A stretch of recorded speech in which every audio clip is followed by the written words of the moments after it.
역사하여 주시옵소서. 이 시간에도 아버지 하나님의 주의 말씀 나눠나갈 때 우리의 심령 속에 아버지의 말씀이 역사하여 주시므로 아버지여 선대로 되어지는 역사하심이 있게 하여 주시옵소서. 하나님 오직 우리 말을 남겨나갈 수 있는 참된 아버지 하나님의 주의 백성이 되어질 수 있도록 아버지 역사하여 주시고 지켜주시옵소서.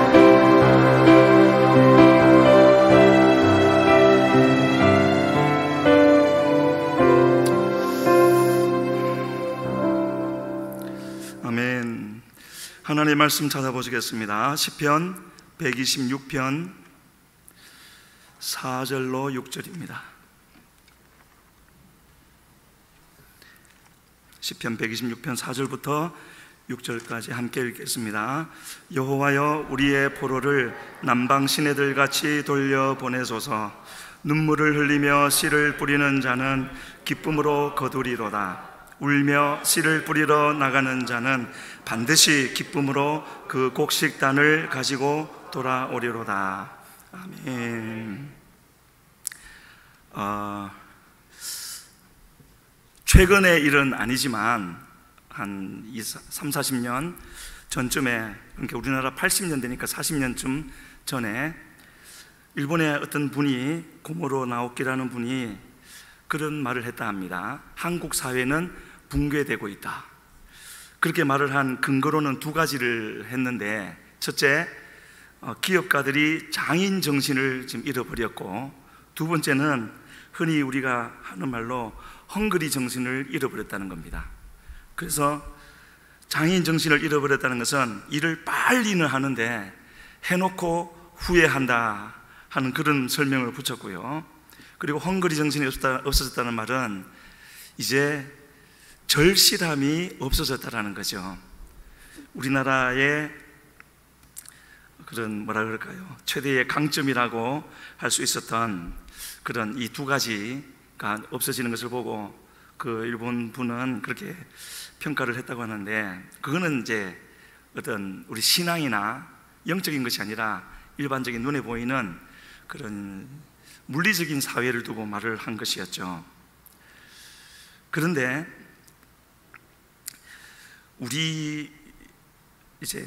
지금의 우리 상황을 놓고 본다면요, 누구든지 그런 면이 있죠. 자기의 처한 상황, 받은 복이든지 아니면은 위험한 상태든지 자기가 처한 상황을 스스로는 그 안에 있을 동안에는 잘 파악을 못한다는 거죠. 그래서 현재 우리나라 상황을 국내에 사는 거의 우리 대부분의 국민들은 별 위기 의식이 없이 그렇게 살아가고 있는데, 외국에 있는 분들은 아주 경각심을 갖고 위기 의식을 갖고 소식을 물어오고 또 밖으로 나오라는 말도 하고 그런다 합니다. 그래서 그런지 최근 몇 년 동안에 이민 나가는 사람이 3-4배 정도 늘었다 그러죠. 그 나가는 사람들도 그 이전에는 다수가 한국에서 살기가 힘든 사람들이 나가는 게 일반적이었는데, 최근 서너 배 늘어난 이 이민자들은 부자들이라는 거죠. 한국에 있어도 얼마든지 넉넉하게 살아갈 수 있는 사람들이 그렇게 지금 떠나가고 있다는 겁니다. 왜 그렇게 하겠습니까? 부자들은 아무래도 그렇죠. 일반 사람들이 알지 못하는 그런 정보를 가지고 있기 때문에 그런 현상이 지금 나타나는 것 같습니다. 그러면서 이제 나오는 말이, 우리 하나님이 멋진 나무로 이렇게 길러놓으신 이 대한민국이라는 이 나무가 서서히 넘어가는 것이 아니라 어느 날 갑자기 그냥 팍 넘어갈 수 있다는 거죠. 위기 의식이 없기 때문에 더 그런 상황이고요.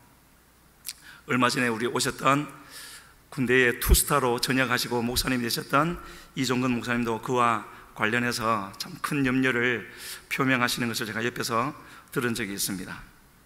자, 그런 상황이라면, 이제 교회 밖의 상황이 이제 그렇다면 우리 교회 안의 상황은 어떠한가? 영적인 상황은 어떠한가? 사실은 교회의 영적인 상황이 지금 교회 밖에 일어나고 있는 그 모든 일의 근본적인 원인이 된다는 것, 우리는 알고 있는 것이죠. 안 믿는 사람들은 그걸 인정하지 않겠지만 우리는 그것을 알고 있습니다.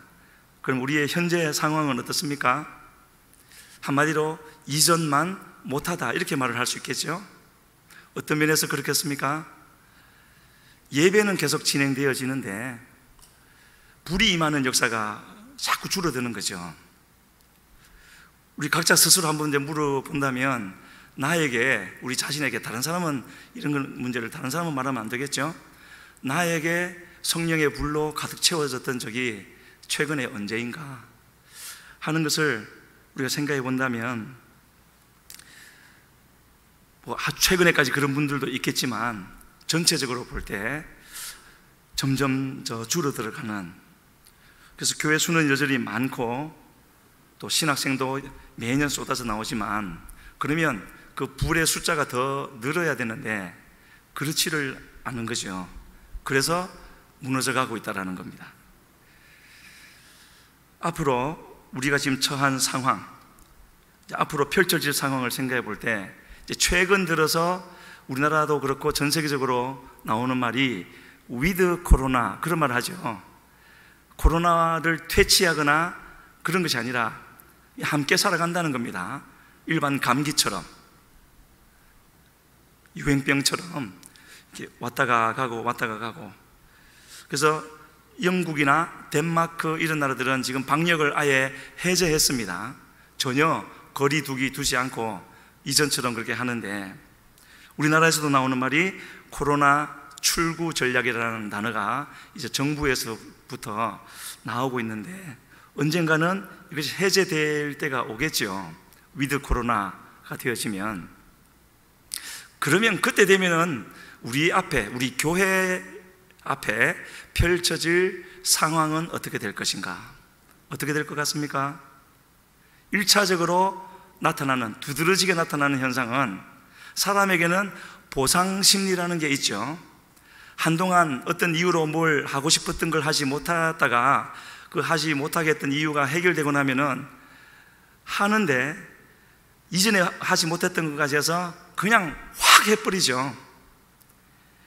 해외여행 가지 못했던 것, 술자리 가지지 못했던 것, 이런 게 폭발적으로 일어날 겁니다. 그렇지 않겠습니까? 그렇다면 그런 거를 막을 수는 없죠. 자기 원하는 것 하는 거니까. 그렇다면 교회는 어떻겠습니까? 그동안 예배 마음껏 못 드리고 기도에 마음껏 못하고 전도, 선교 마음껏 못했으니까 그동안 못했던 것 한꺼번에 다 하자, 그런 운동이 일어나면 얼마나 좋겠습니까마는, 항상 우리가 알듯이 영적인 것과 육적인 것이 함께 움직이지는 않죠. 영이 올라가면은 육은 내려가고 덮어버리니까요. 육이 올라간다는 것은 영이 이미 내려갔다는 뜻이죠. 육적인 것이 그렇게 폭발해서 나오면은 영이 같이 올라간다면 그런 일이 일어나지 않을 텐데, 그래서 앞으로 우리가 어떻게 해야 될 것인가? 2년 채 되지 않은 이 코로나 상황으로 인해서 교회가 참 큰 타격을 입었죠. 단순히 예배 참석 성도 수가 줄어든 것을 말씀드리는 것이 아닙니다. 예배는 드리지만, 줄어든 것도 사실인데, 예배는 드리지만 예배 드릴 수 있는 것에 만족해버려서 하나님을 반드시 찾아야 할 대로 찾지 못하고 간절히 기도해야 될 대로 기도하지 못하는 이런 시류가 그냥 자리 잡고 있는 것은 아닌가. 그것이 다른 어떤 것보다도 가장 큰 그런 교회의 타격이면서 우리나라 사회 전반적으로 가장 큰 그런 어려운 상황이 아닌가 생각하게 되어집니다. 그래서 오늘 본문을 보면은 잘 아시는 말씀이죠. 눈물을 흘리며 씨를 뿌리러 나가는 자는 기쁨으로 거둘 것이라고요. 전혀 맞지 않는 말들이죠. 눈물, 씨를 뿌리는데 눈물을 흘리며 뿌리는 것이 아닌데, 그렇게 하면 기쁨으로 거둔다고 말씀하시고 있는데, 지금 우리에게 꼭 필요한 말씀인 것 같은데요. 우리가 슬퍼한다라고 할 때, 또 성경에는 애통이라는 단어도 있는데, 이 슬퍼한다라는 말과 애통한다는 말은 비슷한 것 같지만 근본적으로 다른 단어들이죠.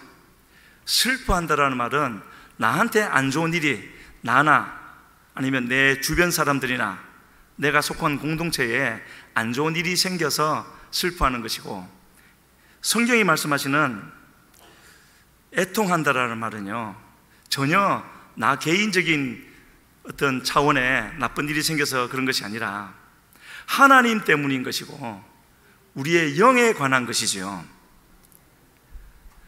왜 구원받은 사람이 누릴 수 있는 최고의 8가지 복 두 번째가 애통하는 것이겠습니까? 왜 애통하면은 하나님이 위로하신다고 하셨겠습니까? 그냥 슬퍼하니까 위로해 주신다는 말씀이겠습니까? 전혀 그렇지가 않습니다. 여기서 애통한다라는 말은 내가 지은 죄 때문도 아니고요, 이미 팔복은 구원받은 자에게 주시는 복이라 그랬죠.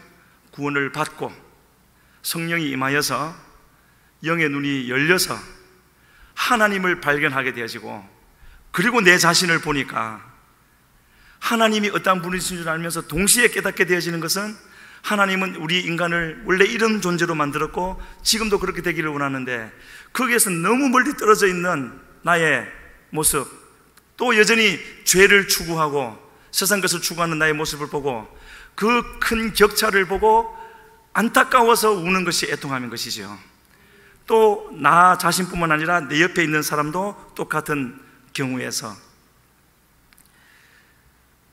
그래서 대표적인 애통함은 성경에 많이 기록되어져 있지만 이사야 6장에 보면 화로 다 나여 망하게 되었도다, 이 고백이 반드시 우리에게 있어져야 되는 것입니다.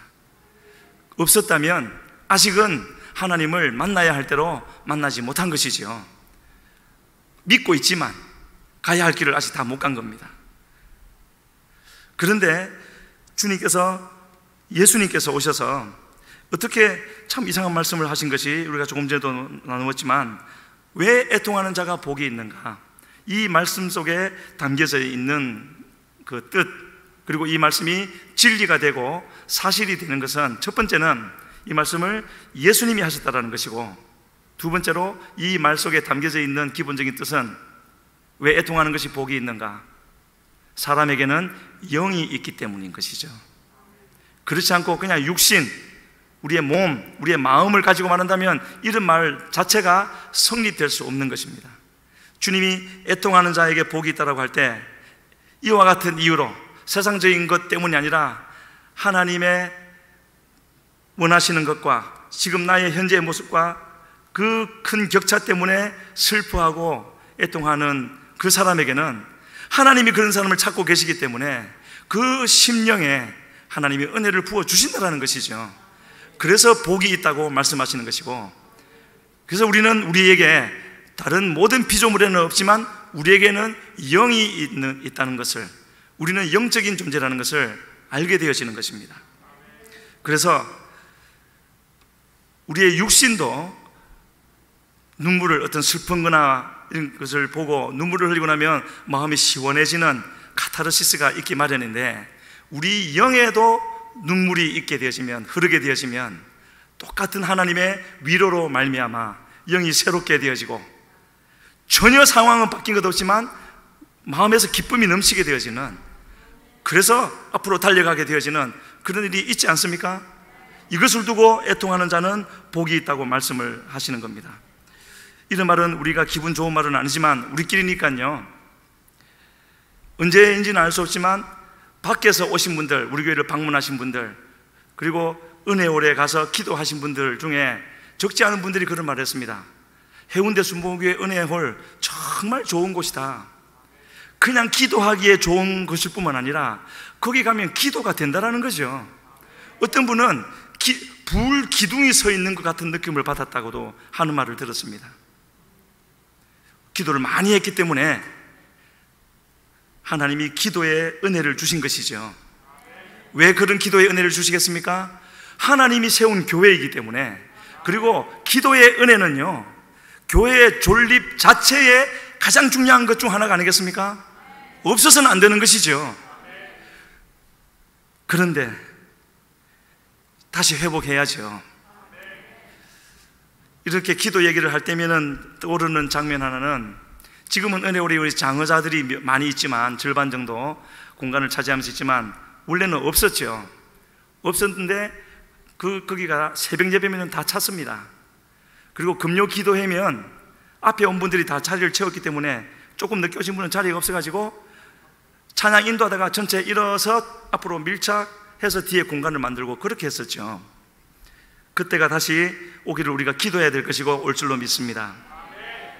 그래서 하나님은 이처럼 교회라는 것은 기도하는 곳이고, 기도해야 교회가 될 수 있기 때문에, 그리고 기도하되 다 같은 기도가 아니지 않겠습니까?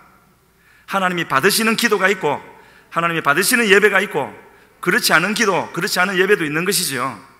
그래서 하나님은 우리로 하여금 모든 것을 하나님 다 하실 거이면서도 굳이 우리로 하여금 예배를 드리게 하시고 기도를 하게 하셔서 그 기도를 받으시고 그 예배를 받으시고 나서 역사하시는 하나님이 아니겠습니까? 근데 우리는 기도하지 않고 세상에 빠져가지고 있을 때는 여지없이 우리에게 고난을 허락하셔서 정신 차리게 하시고 기도를 하게 만드시는 우리 주님이시죠. 그래서 우리에게는, 하나님을 믿는 우리에게는 이 땅에서의 시간이 주어져 있는데, 이 주어진 시간이 사실은 두 가지가 될 수 있는 것이죠. 특권이 될 수가 있고. 왜 그렇습니까? 왜 특권이 될까요? 주님은 우리를 구원하시고 나서 그냥 우리를 내버려 두시는 분이 아니죠. 방목하시지 않습니다. 구원하기 전에도 우리를 아셨지만 구원하시고 난 후에는 더 밀착하셔서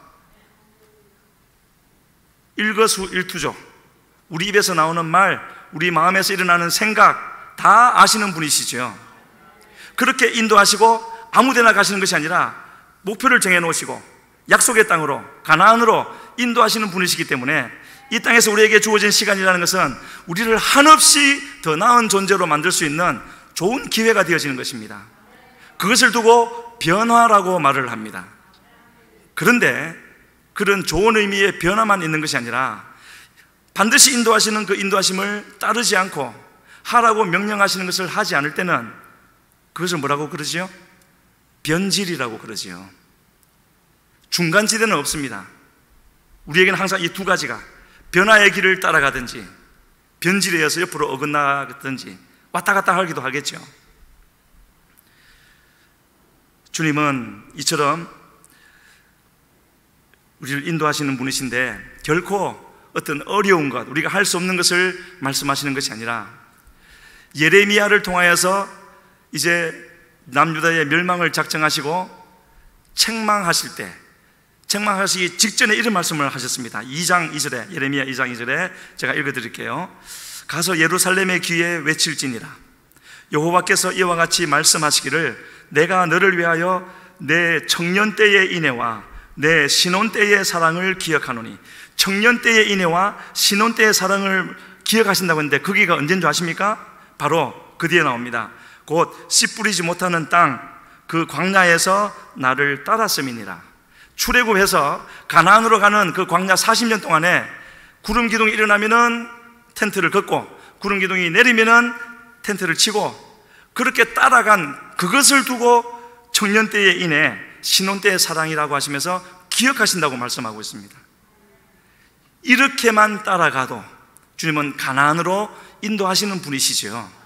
그렇게 따라가면 우리에게는 주님께서 우리에게 이루시고자 하는 변화가 일어나게 되어져 있는 것이고, 그러면 점점 더 크신 주님을 알게 되어져서 주님을 더 잘 따라갈 수 있게 되어지는, 그래서 하나님을 믿는 것도 주님 은혜로 믿게 된다는 말이 이런 데서 나오는 것이죠.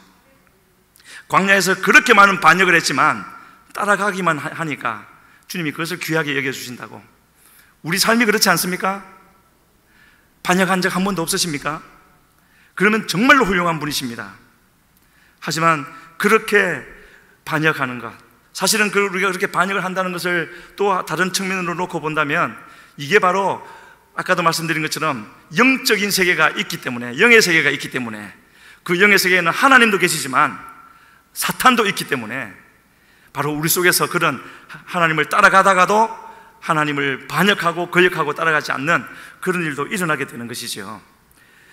지금부터 제가 말씀드리는 네 사람, 저는 종종 이 네 사람, 두 사람 세트인데요, 사울과 다윗, 베드로와 가룟 유다, 이 네 사람의 공통점이 무엇입니까? 똑같이 하나님의 말씀을 어기고 하나님을 버리고 배신했던 사람이죠. 사람 보기에는 조금 차이가 있을 수 있을 겁니다. 그러나 똑같이 다 하나님을 버리고 배신했던 것이고, 저는 그렇게 말을 하겠습니다. 다윗과 베드로가, 참 죄송한 말입니다만, 다윗과 베드로가 더 나쁜 놈들이다, 사울과 가룟 유다보다. 왜 그렇습니까? 조금 이따 나누겠지만은요, 하나님은 모두를 똑같이 사랑하시고 차별하지 아니하시는데, 그 후에 은혜를 베푸시고 그렇게 가다 보면은 은혜를 많이 받는 사람이 있지 않습니까? 많이 받은 사람에게는 많이 찾으시는 하나님이시죠. 다윗이 얼마나 많은 은혜를 받았습니까? 베드로가 얼마나 많은 은혜를 받았습니까? 그래서 더 나쁜 놈이라는 거죠.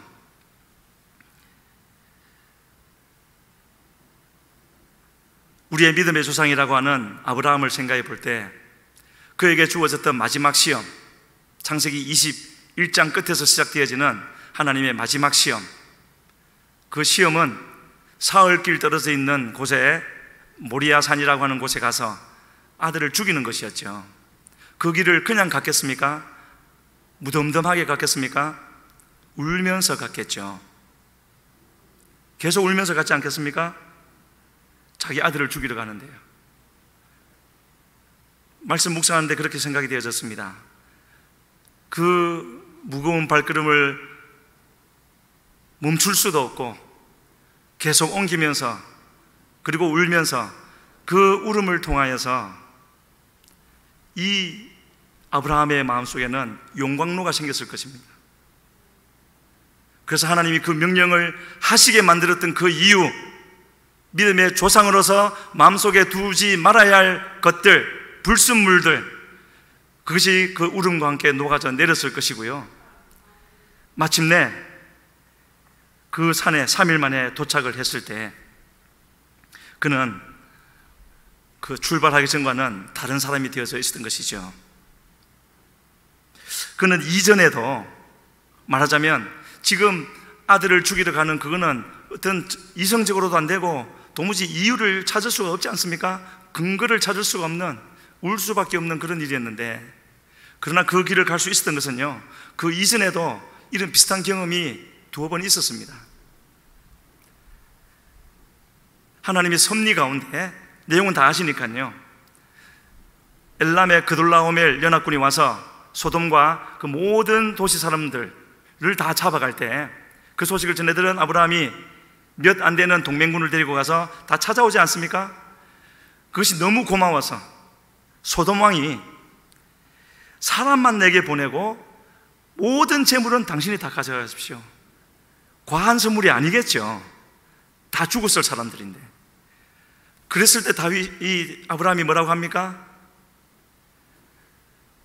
제정신이 아닌 소리를 하죠. 덮어놓고 하나님을 선택하는 그 말을 합니다. 뭐라고 말을 하죠? 아브라함이 소돔 왕에게 이르되, 천지의 주제이시여 지극히 높으신 하나님 여호와께 내가 손을 들어 맹세하노니, 내 말이, 소돔 왕의 말이, 내가 소돔 왕이 아브라함으로 치부하게 하였다 할까 하여 네게 속한 것은 실 한 오락이나 들매끈 한 가닥도 내가 가지지 아니하노라. 한 도시의 재물이 얼마나 많겠습니까? 그것을 좀 따져봐 보지도 않고 그냥 덮어놓고 이거는 제껴버리고 하나님 이름을 선택하는 거죠. 어째서 그럴 수가 있었겠습니까? 바로 그 일 직전에 멜기세덱, 예수님의 현현이었던 멜기세덱이 와서 이 내용대로 기도를 해 주셨거든요. 그리고 우리의 믿음의 조상이 되는 결정적인 고백이었던 창세기 15장 6절, 밖으로 데려나가서 아들도 없는 아브라함에게 하늘의 별처럼 네 자손을 많게 해주겠다. 그때 아브라함은 하나님 여호와를 믿으니 그것을 그의 의로 여겨주셨다고요. 이거는 따져서 되는 것이 아니지 않겠습니까? 그냥 덮어놓고 하나님을 선택하는 것이었습니다. 그런 경험이 2번 있었고 훈련이 되어진 것이죠. 그러다가 아차 해서 떨어졌을 때 하나님은 다시 한번 그 테스트를 하고 계셨고, 그래서 너무나 힘든 일이었지만 아들을 죽이는 건데요, 그러나 덮어놓고 하나님을 선택해야 될 줄을 알았던 것이었고요. 그렇게 했을 때 그는, 그래서 그의 마음속에 있던 하나님께서 이만큼이라고 정해놓으신 그 불순물들, 이물질들, 죄악의 것들이 다 제거되어졌을 때 하나님은 이삭도 살려주시고 예수 그리스도에 대한 계시도 알려주셔서 참된 우리의 믿음의 조상이 되게 해주시던 것 아니겠습니까? 예수님은 죽으시기 얼마 전에 참 많은 말씀들을 하셨죠. 15장에서는, 요한복음 15장에서는 그렇게 말씀했습니다. 어떤 명령을 주시고, 이 명령을, 참 어려운 명령을 주시면서 이것을 너희에게 명하는 것은 내 기쁨이 너희 안에 있어 너희 기쁨이 충만하게 하려 함이라. 이 시간에 우리가 잠깐만 생각해 봐도 알 수 있는 것 아니겠습니까? 우리에게는 가야 할 길이 있는데 반드시 그 길을 끝까지 가야 되는데 우리 힘으로는 갈 수 없지 않습니까? 그냥 하루하루 살아가서 되는 것이 아니고 사역을 감당해야 되는 것이고 우리에게 보내어지는 영혼들을 살려내야 되는 것인데, 사단이 그냥 놔둡니까? 우리를 죽이려고 달려드는데요, 그 길을 끝까지 가려면은 주님이 말씀하시는 주님의 기쁨이 우리에게 충만해지는 그 일이 반드시 있어야 되는 것이죠. 하나님을 만난 사람들은 이런 기도를 반드시 했던 것입니다. 그러면서 예수님은 너희 기쁨이 충만하게 하려 함이다 하는 그 말씀 직전에 뭐라고 말씀하셨냐면은, 내가 아버지의 계명을 지켜 그의 사랑 안에 거하는 것 같이 너희도 내 계명을 지키면 내 사랑 안에 거하리라. 마음대로 살지 말라는 겁니다. 육신이 원하는 대로 살지 말라는 것이죠. 예수님은 이 땅에 계실 동안에 항상 하나님 아버지의 뜻을 구하였고, 뭘 보면 알 수 있습니까? 그렇게 많은 사역을 하루 종일 하고도 몸이 천근만근 피곤했을 텐데도 산으로 가셔서 밤새워 기도하시고 내려와서 12제자를 택하시고 또 바다 건너편으로 가자 하시고 저 멀리 시돈 땅으로 가자 하시고 그러셨지 않습니까? 주님의 뜻을 행하여 드리기 위해서.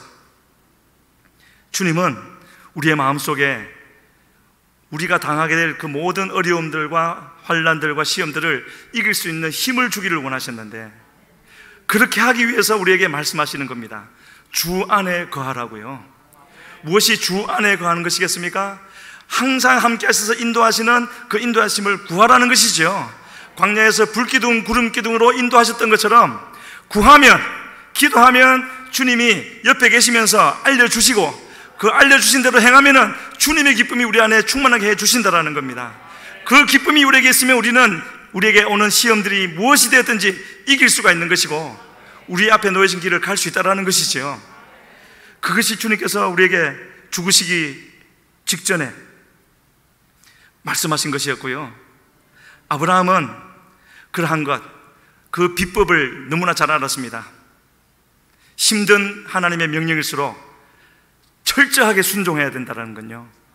그래서 요번에 묵상할 때 생각하게 되어진 것은요, 그 가다가 마지막 날에는 종들도, 아브라함이요, 종들을 놔두고 이상하게 자기를 태울 장작을 지게 해서 가지 않습니까? 근데 한 가지 더 준비한 게 있었죠. 밧줄까지 준비했습니다. 가서 죽이러 가면 어떤 상황이 펼쳐질 것인가 예상했던 것이고 준비했던 거죠. 철저하게 순종해 드리기 위해서.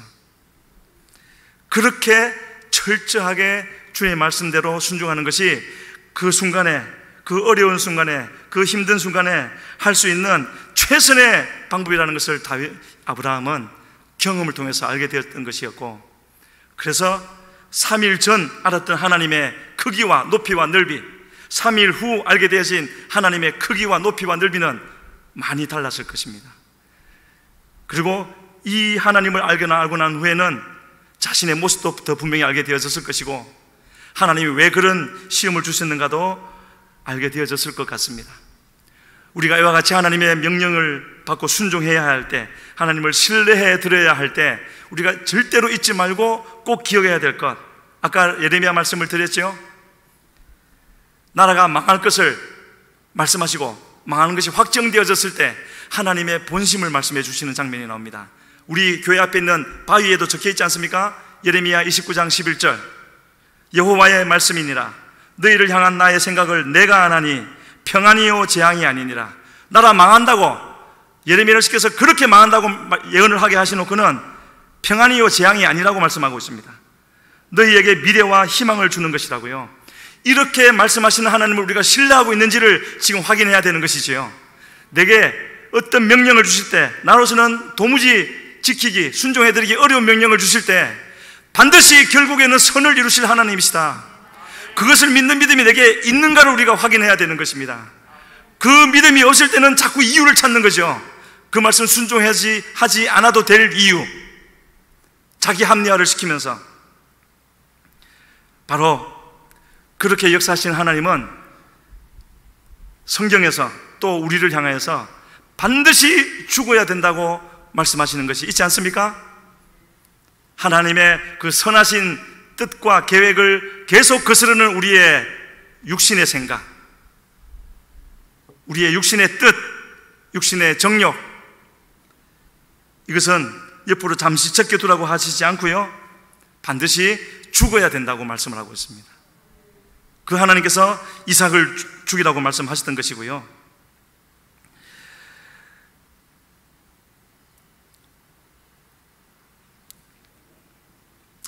바울 사도를 생각하면 참 어떻게 한마디로 다 말을 할 수 없는 너무나 많은 것들이 있지만 불가사의하다고 느껴지는, 저 개인적으로는 불가사의하다고 느껴지는 한 가지가 또 있습니다. 한없이 부럽기도 하고요. 어떻게 그럴 수가 있었을까? 저는 처음 성경을 읽을 때 이런 부분이 모세에게도 있고 바울에게도 있는 것을 보고는 처음에는 도무지 이해가 안 돼서 그냥 지도자니까 하는 말이겠거니 라고 생각을 했던 적이 있었는데요, 시간이 지나면서 그런 것이 아니로구나. 여기에 한 100여 명 앉아 있지만은요, 각각 직분이 있고 역할이 있지 않습니까? 그래서 맡기신 사역도 다 다른데 그 직분이 다르고 사역이 다르지만 그 모든 직분과 사역에 공통점이 있습니다. 무엇이겠습니까? 사람에 대한 거죠. 영혼을 구원함에 대한 거죠. 비록 수련회 때 내 역할은 밥을 하는 것이라 할지라도 그것도 영혼 구원에 관한 것이죠. 내게 맡겨진 일이 무엇이 되었든지 영혼 구원에 관한 것이었는데, 누구보다도 많은 직분을 맡았던, 역할을 했던 이 바울 사도가 한 번은 그런 말을 했습니다. 나의 형제 곧 골육의 친척을 위하여 내 자신이 저주를 받아 그리스도에게서 끊어질지라도 원하는 바로라. 어떻게 저런 말을 할 수가 있죠?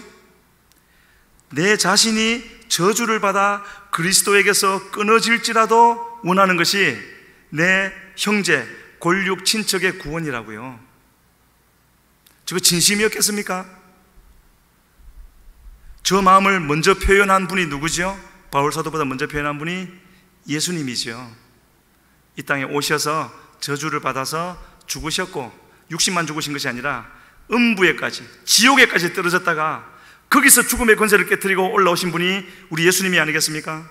그 예수님을 누구보다도 크게 만났고 짙게 만났기 때문에 그 마음을 닮았겠죠.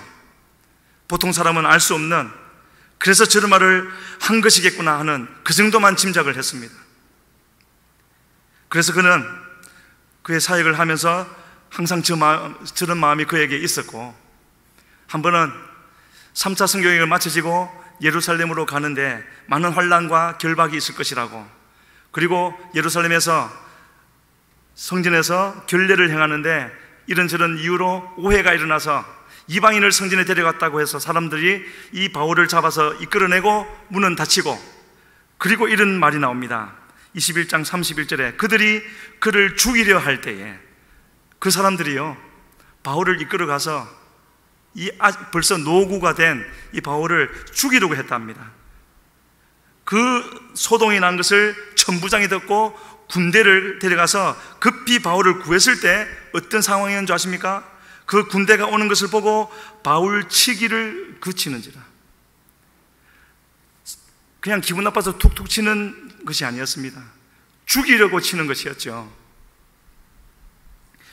하지만 하나님의 은혜로 군대가 때마침 와서 죽기 전에 구해냈고, 들려가면서 빨리 들어가서 치료하고 해야 되지 않겠습니까? 찢어지고 터지고 했을 텐데. 그런데 군대에서 이끌려 가다가 바울이 이런 말을 합니다.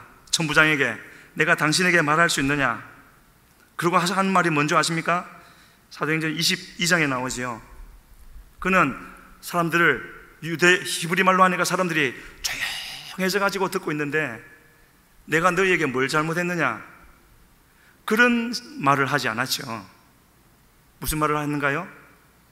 자기는 원래의 모습, 나는 가말리엘의 제자였고 교회를 핍박해야 될 줄 알고 온 힘을 다해서 핍박을 하고 있었는데, 다메섹에서 하나님이 나를 만나 주셨고 성령 충만을 시켜주셨고, 이후에 예루살렘에 왔을 때는 황홀하게 되어지는 그런 경험까지도 하나님이 해주셨다.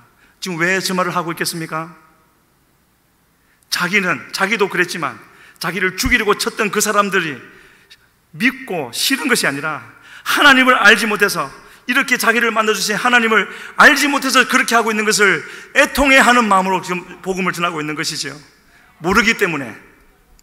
사람 힘으로 그렇게 할 수가 있겠습니까? 제가 근래 한 달 정도, 몇 주 동안 항상 마음속에 갖는 질문은 이겁니다.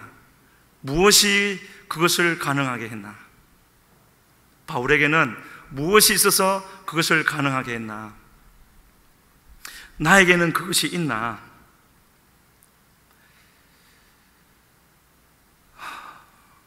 이 부분은 넘어가고요. 애통하는 자는 쉽게 변질하지 않는다고 말씀합니다. 변질할 수도 있겠지만은요, 애통하는 자의 흘린 그 눈물을 주님이 보시고 그 주님이 다시 함께 해주시고 이끌어 주실 것이기 때문에 다시 회복되어지는 것이죠. 그래서 이 애통하는 자는 복이 있다는 말을 오늘 본문에서는 이렇게 표현하고 있는 겁니다. 울며 씨를 뿌리러 나가는 자는 기쁨으로 단을 거둘 것이라고요.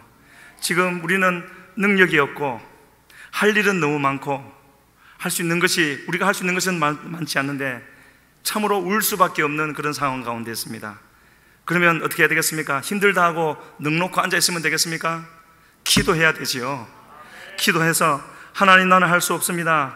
그러나 나를 구원해 주신 주님께서 이 땅에 남겨두신 동안에 주님이 원하시는 그 일을 하다 가기를 원하고, 주님이 날마다 베풀어 주시는 그 은혜 가운데 거하기를 원하는데, 주여 나를 도와주시옵소서. 그 기도하면 주님이 우리를 그냥 두시겠습니까? 너무나도 주기를 원하시지만 우리가 자꾸 고집 피우고 기도하지 않고 주님을 찾을 대로 찾지 않고 의지할 대로 의지하지 않으니까, 빨리 그 마음을 깨트리라고 우리에게 어려움도 허락하시면서 고난도 허락하시면서 그렇게 기다리고 계시는데, 우리가 지금 나를 돌아보고 하나님이 나를 기뻐하셨던 때와 지금의 나를 비교해 볼 때 같다면 너무나 감사한 일이고, 그러면 계속 더 달려가야 될 것이고요, 그렇지 않은 부분이 있다면 지금 돌이키면 되는 것입니다. 하나님, 기도하며 살겠습니다. 기도하며 나갈 때 나에게 은혜 베풀어 주시옵소서. 마음에 담대하게 하여 주시옵소서. 하나님과 세상 것을 선택할 때 이 세상의 것이 무엇이 됐든지 다 덮어놓고 제껴버리게 하여 주시고 주님만 선택하게 하여 주시옵소서. 그야말로 주님의 기쁨이 내 안에 가득 차게 하여 주시어서 내게 맡겨주신 일을 온전히 감당할 뿐만 아니라 주님 앞에 이르렀을 때 착하고 충성된 종아 잘하였도다 칭찬 들을 수 있는 그러한 내가 되게 해 주시옵소서. 그 기도 주님이 외면하시겠습니까? 반드시 들어주실 줄로 믿습니다. 이 시간 우리 같이 기도하며 나갈 때 기도도 하시고요, 그 기도 하십시오. 하나님, 앞으로 기도 더 많이 할 수 있게 해 주시옵소서. 더 간절히 기도하게 해 주시옵소서. 시간을 사고 장소를 사고 주님 앞에 나와서 기도하게 하여 주셔서 주시려는 주의 도움을 받아 모든 일 잘 감당케 하여 주시옵소서. 주여 부르시고 기도합니다. 주여,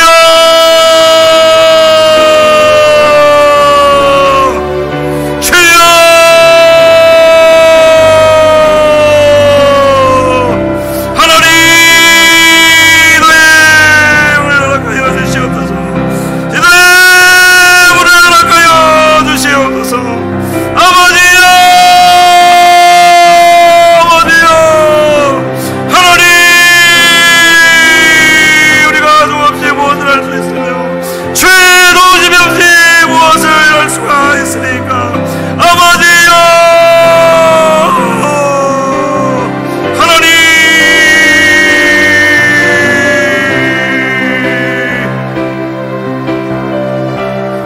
우리 전에 아까 불렀던 찬양 한번 다시 부르겠습니다. 심령이 가난한 자는 복이 있나니 천국이 저희 것이며 애통하는 자는 복이 있나니 위로를 받을 것이요.